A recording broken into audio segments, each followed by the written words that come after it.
کجکی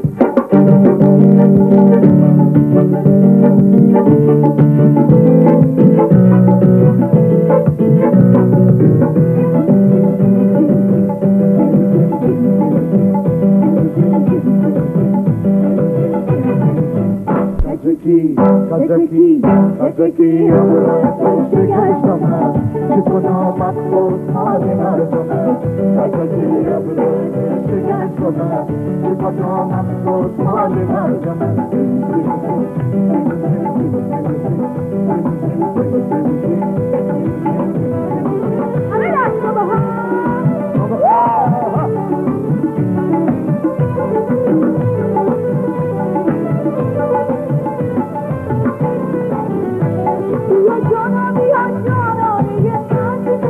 شما بیا پروانه من یا جانا که مردم از بیرومه فلای دل دیوانه من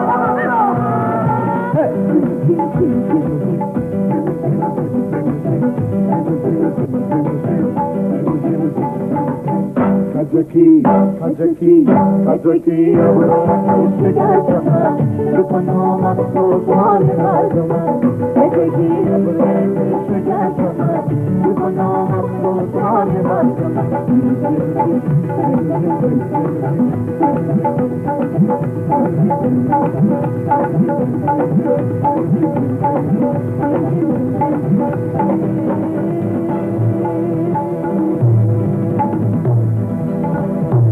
متشکرم قربون شما.